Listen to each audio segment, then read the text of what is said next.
By the year 2030, California's broke government launches a deadly game. It's called the Grand Lottery. Every lottery day, one winner is chosen. The catch? They must survive until sundown. Anyone with a losing ticket can kill them for the prize.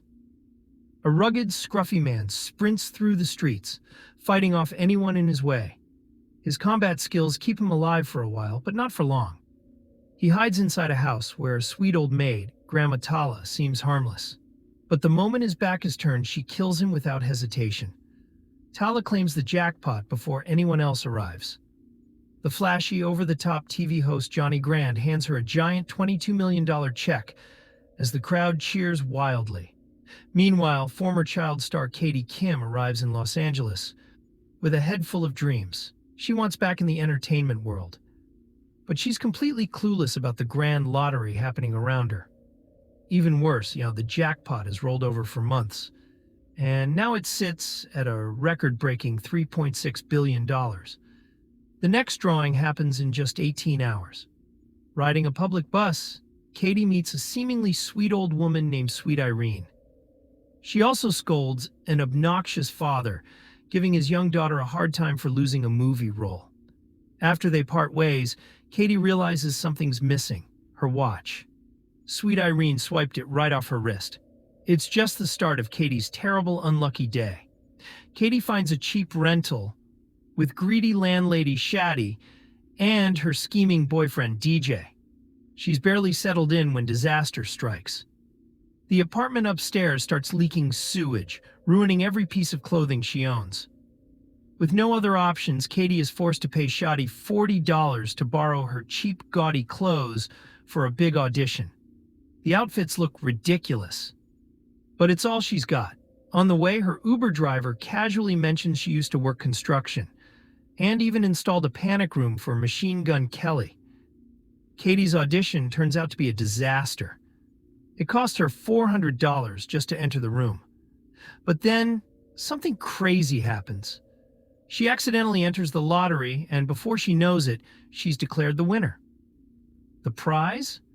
A staggering $3.6 billion. Suddenly, everyone in the building, actors, yoga students, even a karate class, attacks her on sight. That's when Noel Cassidy, a hulking freelance lottery protector, bursts onto the scene. He offers his services for a 10% cut. The bloody chase begins. Katie's instincts scream not to trust Noel. She figures he'll try to stop her from quitting the lottery since he gets nothing if she makes it out. To make matters worse, the police are no help. They're hunting her too, desperate for that money. She takes off on foot, dodging mobs of armed civilians. A kind-hearted security guard offers her shelter inside a creepy old wax museum. But her brief peace doesn't last long. Shadi and DJ track her down after a phone call tips them off. Inside the museum, surrounded by eerie wax figures, a brutal fight breaks out. Katie manages to escape their clutches once more. Just as she's cornered again, Noel appears, smashing through the chaos and pulling her to safety. The two of them flee, now pursued by Shadi, DJ, and even a sightseeing tour bus filled with thrill-seeking tourists eager to kill her. And desperate to escape, Noel drives them to the mansion of none other than Machine Gun Kelly himself. They bust through the gates, tranquilize the rapper, and barricade themselves inside his high-tech panic room.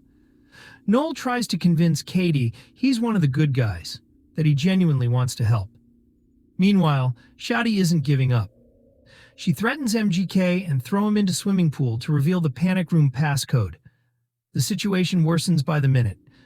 With time running out, Noel calls in a favor from the powerful Lewis Protection Agency.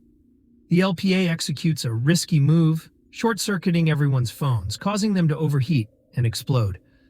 Chaos erupts outside as the mob scatters. Shadi's face is badly burned, and DJ suffers a brutal hand injury. Agent Hyatt, an elite operative, drives Katie and Noel to safety as the city continues to burn. At the LPA's sleek, futuristic headquarters, Katie finally meets Louis Lewis, the agency's cold and ruthless boss. He offers to protect her in exchange for a whopping 30% of her jackpot. Katie isn't having it. She insists Noel deserves a cut from Lewis's share, arguing that Noel protected her long before LPA got involved. Tension builds fast as old wounds resurface. It turns out Noel and Lewis were once mercenaries, part of an elite team. But Noel walked away when he realized they weren't killing enemies. They were slaughtering innocent families. Lewis didn't care.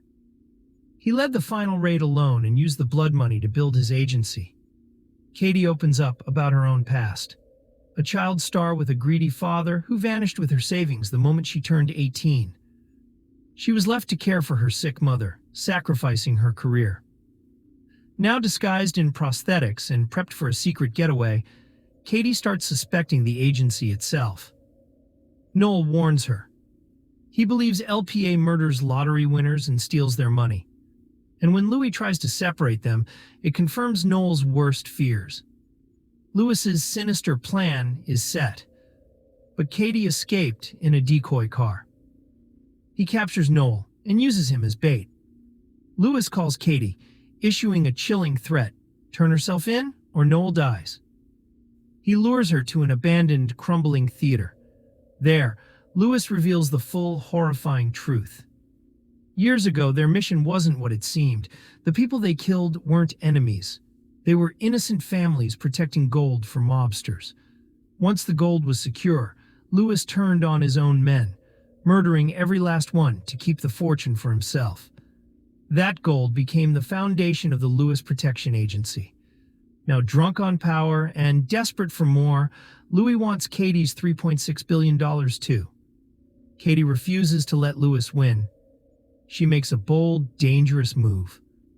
Live streaming on her phone, she threatens to kill herself and forfeit the jackpot. If she dies, no one gets the money. The video goes viral in seconds. Crowds of obsessed fans swarm the abandoned theater. Chaos explodes as a massive, violent brawl breaks out. Katie and Noel fight back against Lewis's guards and waves of bloodthirsty lottery hunters. High above the stage, Lewis corners them. In a final act of defiance, Katie grabs one of his grenades and turns it against him. The explosion takes him out, but she falls from the scaffolding. Just before she hits the ground, a crowd of loyal, genuine fans catch her. And as the final seconds of lottery day tick down, Katie survives. She wins. And so does Noel. 6 months later, life has changed forever. Katie and Noel use the jackpot money to build a new life. Together they open charities, businesses, and their own protection agency. But this one's different. They guard lottery winners for free. Mid-credit scenes reveal their wild side too. They buy an enormous super yacht and toast to their new chaotic lives. Meanwhile, MGK orders a new panic room and a stockpile of tranquilizer darts.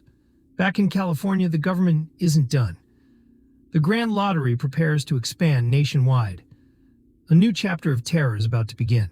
That's the wild ride of Jackpot 2024. If you love this recap, smash that like button, hit subscribe, and turn on the bell icon so you never miss another insane movie breakdown.